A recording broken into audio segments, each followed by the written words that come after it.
ตู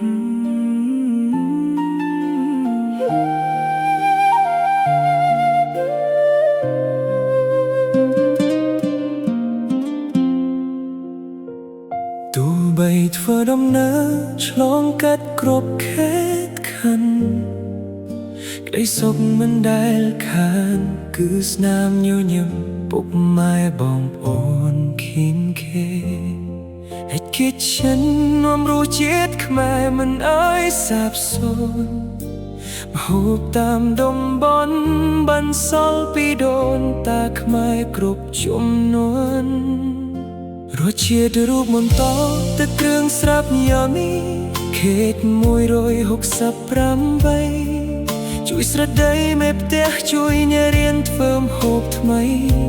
ថ្មងគ្រប់ប្រាណចង់ស្លឆាខាស៊ុបអាំងរសជាតិឆ្ងាញ់ពេញចិត្តហើយរំជួបជុំកល្យានក្តីសុខដុះដាលក្នុងផ្ទះបាយតូចធំរៀងរាល់ថ្ងៃនេះជាផ្ទះបាយឆាបង្កើតឡើងដោយបេះដូងបេះសកកម្មចំបងលើកស្ទួយដាស់តឿនតំលៃម្ហូបខ្មែរកម្មវិធីតូចធំអស់ក្តីបារព្ធយើងដោះស្រាយថៃសេវាខេតរិងឈានមុខទំនួលខុសត្រូវខ្ពស់ក្រៃមិនអើយលោកអ្នកខំបំណងឡើយរាល់ពេលជួបជុំជាតិអនាម័យតលនៅភាពបកកក្តៅដ៏មានន័យ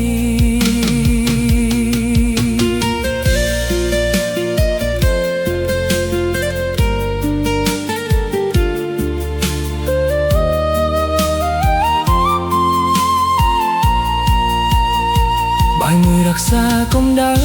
សម្លមួយចានពោពេញដោយក្តីស្រឡាញ់ជួនចាស់ជឿរាក្មេងកំព្រាឲ្យបានហូបអាហារឆ្ងាញ់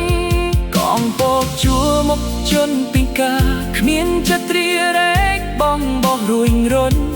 ព្រោះក្តីសប្បុរសជាកម្លាំងចិត្តជួយដល់សង្គមអ្នកចង់រកស៊ីភ្នែកអាហារមិនគ្មានផ្លូវដល់យ៉ាងនៅក្បែរអ្នកប្រឹក្សាយោបល់យប់ថ្ងៃជួយទំនុកបំរុងមានត្រមការងារចំភៅចំមានចាំជួយងឹបហេ4ម៉ោងក្នុងចិត្តស្មោះត្រង់រួមដងនៅជាមួយណាចាប់តាមពីតូចទៅធំជាដល់រៀបទៅ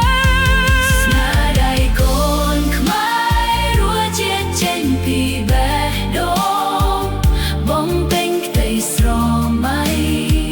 ផ្ដល់ស្នាមញញឹមក្រំពីដីកុំភ្លេចណា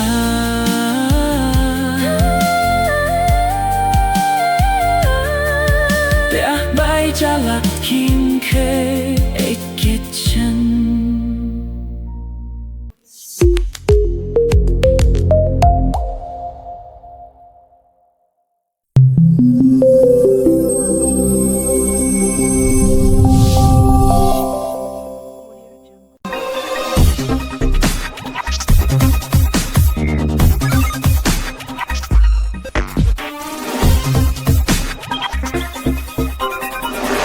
រឿងរ៉ាវរបស់លោកអ្នកគឺជាចក្ខុវិស័យរបស់យើងខ្ញុំ